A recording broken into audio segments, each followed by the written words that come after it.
किसान भाई नमस्कार, सुप्रभात एवं जय श्री राम। तो किसान भाई आज है 19 नवंबर और मैं हूं आप लोगों का DC weather report Dipesh Chavda. तो चलिए समझते हैं कैसा रहेगा मौसम आने वाले दिनों भर और कैसी रहेगी ठंड। किसान भाई आज हमारी केंद्रीय कृषि मंत्री श्री शिवराज सिंह चौहान से मुलाकात होने वाली थी, मतलब हमारे मामा जी से।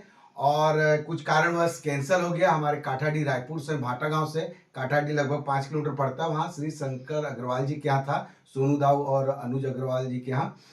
और बढ़िया कुछ उनकी सुनते कुछ हमारी सुनाते, बढ़िया मुलाकात होने वाली थी, लेकिन कुछ कारणवश ये प्रोग्राम कैंसिल किया गया है।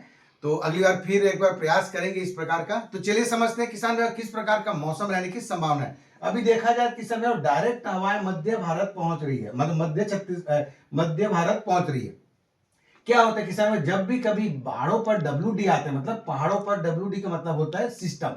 जैसे बंगाल की खाड़ी अरब सागर बनता है, इसी प्रकार से पहाड़ों पर भी सिस्टम बनते हैं। तो हवाएं इस प्रकार से गोल गोल घूमने लगती है, जिसके कारण करके उत्तर की जो हवाएं हैं, ठंडी हवाएं, वह गोल गोल घूमने के कारण ये मध्य छत्तीसगढ़ में या मध्य भारत में नहीं पहुंच पाती और तापमान में बढ़ोतरी देखी जाती है। लेकिन अभी कुछ ऐसा भी नहीं है, ना बंगाल की खाड़ी पर सिस्टम है, ना अरब सागर पर कोई सिस्टम है, ना कोई प्रभावी डब्ल्यू मतलब वेस्टर्न डिस्टर्बेंस जो है वो पहाड़ों पर हावी है, जिसके कारण करके उत्तर की ठंडी बर्फीली हवाएं डायरेक्ट छत्तीसगढ़ पहुंच रही है और एमपी पहुंच रही है, जिसके कारण करके उत्तर के कई राज्य और छत्तीसगढ़ के साथ साथ मध्य प्रदेश में भी तापमान रिकॉर्ड तोड़ देखा जा रहा है। जहां पर तापमान 12-13 डिग्री रहना चाहिए, वहां तापमान 60 डिग्री के आसपास है। कल अंबिकापुर का तापमान जो था वो 6.9 टेम्परेचर था, मतलब बहुत ही ठंडा, वहां करीब करीब वही 12 डिग्री के आसपास। वहीं मध्य प्रदेश के भी कई जिलों पर इस समय जबरदस्त ठंड देखी जा रही है, कहीं कहीं तो 5 डिग्री के आसपास टेम्परेचर आ चुका है। तो आने वाले दिनों में भी 2-3 दिन इसी प्रकार का ठंड रहने की संभावना है,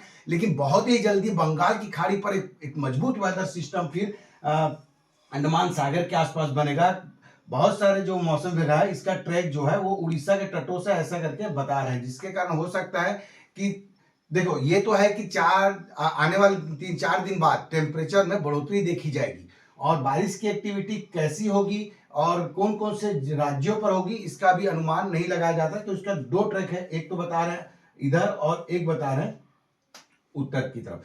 तो किसान भाई बारिश की एक्टिविटी आगे जाके देखी जा सकती है और ये वेदर सिस्टम है और ये बहुत ही ताकतवर हो सकता है, मतलब वेरी सीवियर साइक्लोनिक स्टॉर्म की कैटेगरी तक जा सकता है। तो छत्तीसगढ़ के भी वेदर में फर्क पड़ेगा, बादलों की आवाज यही देख सकती है, कहीं कहीं हल्की बूंदाबांदी हो जाए और तापमान में भी बढ़ोतरी होने की संभावना है। तो किसान मौसम की जानकारी बस इतना ही। आने वाले 2-3 दिन और ठंड रहेंगे, उसके बाद में टेम्परेचर फिर थोड़े से बढ़ने चालू होंगे, 4-5 दिन फिर घटने चालू हो जाएंगे।